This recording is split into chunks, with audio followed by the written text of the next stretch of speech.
उत्तराखंड के बहुचर्चित अंकिता भंडारी हत्याकांड में 2 साल कुछ माह के बाद आखिरकार दोषियों को सजा सुना दी गई है। कोर्ट ने आज सुनवाई पूरी होने के बाद तीनों आरोपियों को दोषी करार देने के बाद तीनों दोषियों को आजीवन कारावास की सजा सुनाई है। हालांकि अंकिता के माता पिता को इस फैसले के सुनाए जाने के बाद उनकी बेटी की हत्या करने वाले आरोपियों को फांसी की सजा होनी चाहिए की मांग कर रहे हैं।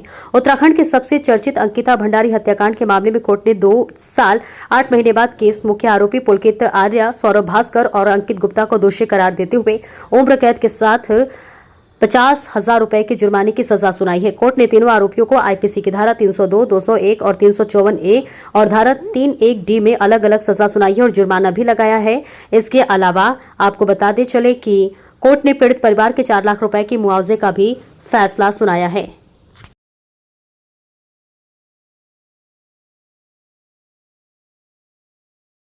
संतुष्ट नहीं हूँ, क्योंकि जिस तरीके से इन्होंने मेरी निर्दोष लड़की को मारा है, तो मैं तो शुरू से कहना चाहता हूँ, कह रहा था कि भाई मौत के बदले मौत। तो हम हमारे जीते जी इनको तो फांसी की सज़ा होनी चाहिए थी, क्योंकि हम आज हैं तो कल नहीं है। लेकिन हम चाहते थे कि भाई हमारे सामने इनको जो है फांसी की सज़ा होनी चाहिए थी। और दूसरा ये है कि जिस तरह से रेणु बिष्ट ने जो रिजॉर्ट तोड़ा, VIP जो अजय कुमार था, RS का नेता था, उनको उनके जो सबूत थे वहाँ रिजॉर्ट में जो रेणु बिष्ट द्वारा तोड़े गए सरकार के दबाव में, वो जानबूझ के इसलिए तोड़े गए ताकि इसमें VIP का पता न चल सके। और एक और बात थी कि हमने यहाँ पे DM साहब के माध्यम से एक ज्ञापन दिया था सरकार को कि पुलकित आर्य, सौरभ भास्कर और अंकित गुप्ता, रेणु बिष्ट और अजय कुमार की कॉल डिटेल निकाली जाए, लेकिन वो भी नहीं निकली। अब हाईकोर्ट जाएंगे? हाईकोर्ट जाएंगे? हाईकोर्ट जाएंगे? हम हाईकोर्ट जाएंगे। ठीक है, अच्छा चलो। पुलिस भी नहीं मिली, आपकी वजह से आज हमें ये चीज़ मिली है। और मैं चाहती हूँ कि आप हमेशा हमारे साथ रहे और मेरी बेटी की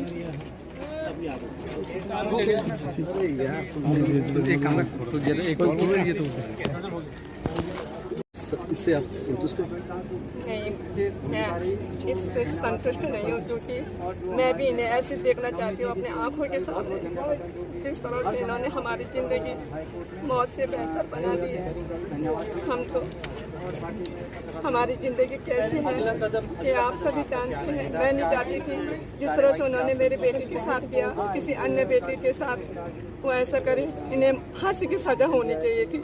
मैं संतुष्ट नहीं हूँ। मैं जब तक इनको फांसी के फंदे पर नहीं देखूंगी, मैं संतुष्ट नहीं हूँ। तो आप लोग हाई कोर्ट जाएंगे इसके लिए? हाँ, जाएंगे।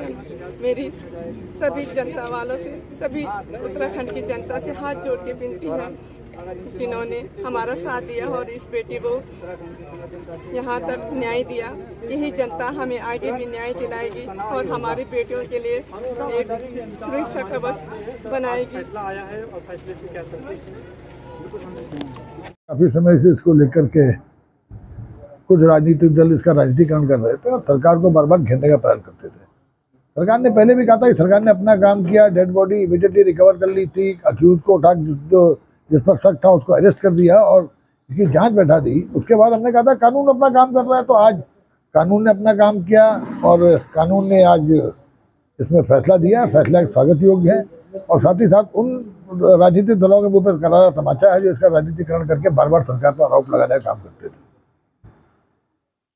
देखिए, हमारी पहाड़ की बेटी अंकिता भंडारी के साथ जो उस समय घटनाक्रम हुआ था और स्वाभाविक रूप से पूरे प्रदेश के अंदर इसकी एक तीखी प्रतिक्रिया हुई थी और सभी के मन में एक भाव था, अपेक्षा थी कि इसके साथ न्याय होगा। लेकिन जिस प्रकार से आज माननीय न्यायालय ने उन दोषियों के खिलाफ आजीवन कारावास का निर्णय सुनाया, तो निश्चित रूप से जो पीड़ित पक्ष है उनके जख्मों पे मरहम जरूर लगेगी। और माननीय न्यायालय को भी मैं अभिनंदन कर रहा हूँ, उनका धन्यवाद कर रहा हूँ। एक नज़ीर जाएगी पूरे क्षेत्र में, पूरे प्रदेश में, बल्कि मैं कहूँ पूरे देश में, कि इस प्रकार का कोई भी घटनाक्रम करने से पहले 50 बार सोचेगा कि इस प्रकार की घटनाएं नहीं होनी चाहिए, क्योंकि एक सभ्य समाज में इस प्रकार की घटनाओं का कोई किसी प्रकार की स्वीकार्यता नहीं होती है। और वैसे भी देखिए, अब हमारी सरकार ने भी उस समय से लगातार पीड़ित पक्ष के, चाहे उन्हें 25 लाख रुपये देने की बात हो, चाहे जो अधिवक्ता थे, सरकारी अधिवक्ता, उनकी सहायता करने की बात हो। और आप देखिए कि मुझे जहाँ तक लगता है कि ऐसा ये केस था कि जब अपराधियों को जमानत तक नहीं मिली थी। तो ऐसे में एक उम्मीद सब कर रहे थे कि कड़ा फैसला माननीय न्यायालय सुनाएगा, और वो उसी अपेक्षा के अनुसार ये फैसला आज आया है। और मेरा सरकार को भी धन्यवाद है, और पीड़ित पक्ष के साथ आज भी सरकार खड़ी है, क्योंकि मेरा ये मानना है कि जो पूरे देश की आकांक्षाएं थी, हमारे लोगों की आकांक्षी, तो आज पूरी हुई है। मैं फिर से माननीय न्यायालय को बहुत ही उसका अभिनंदन करते हुए आभार व्यक्त कर रहा हूँ। इसमें विशेष लोक अभियोजक था सरकार के द्वारा नियुक्त। नेगी जी, जो आज डिसीजन आया, क्या डिसीजन था, क्या आप लोगों ने पक्ष रखा था? इसमें तीनों अभियुक्तों को आजीवन कारावास हो गई है, 302 में कन्विक्ट हो गए हैं और 201 में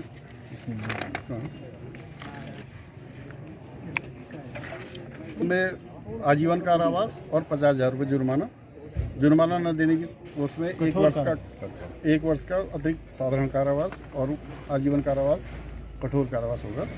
201 में 5 वर्ष का सजा और 10,000 रुपये का जुर्माना न देने के उसमें 2 माह का अतिरिक्त कारावास।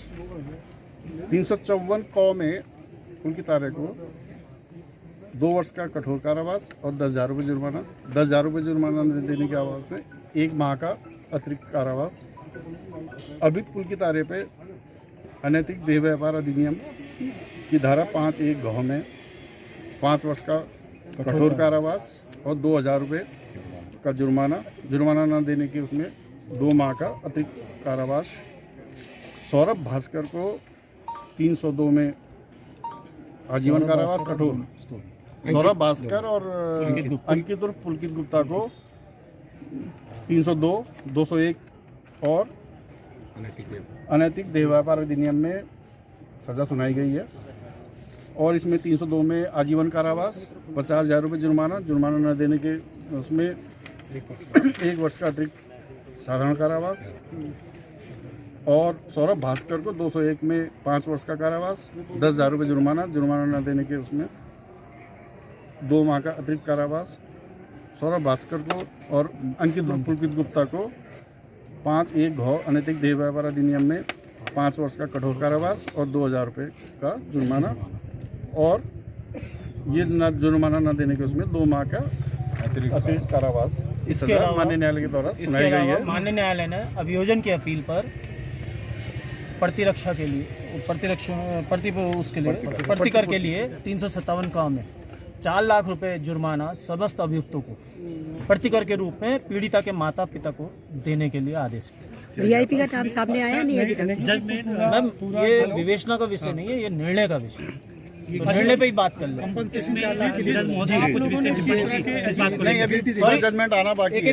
पूरा जजमेंट अभी मेरे पास आया नहीं। नहीं, इसमें मैं आपको सुना रहा हूँ जी। जब हमको पूरा जजमेंट आ जाएगा तो मैं पूरे जजमेंट के आधार पर आप लोगों के साथ 4 लाख रुपए पूरा डिस्कस कर सकता हूँ। लेकिन इसमें यह है कि हमको महत्वपूर्ण उपलब्धि हासिल हुई है। इनको आजीवन कारावास हुई है। इनको जो इनके द्वारा कृत्य किए गए थे, आपराधिक कृत्य किया गया था, इसमें इनको सजा मिल गई है। 4 लाख कम नहीं, हमारी समझ टीम के द्वारा अच्छा कार्य किया गया है नहीं। हमारे महत्वपूर्ण मेरे द्वारा या हमारी टीम के द्वारा जो महत्वपूर्ण माने गए थे वो हमने पेश कर दिए थे। इससे हमारा जो केस है वो पूरा हो गया। आपकी टीम में कौन कौन और योग्य वकील थे आपके?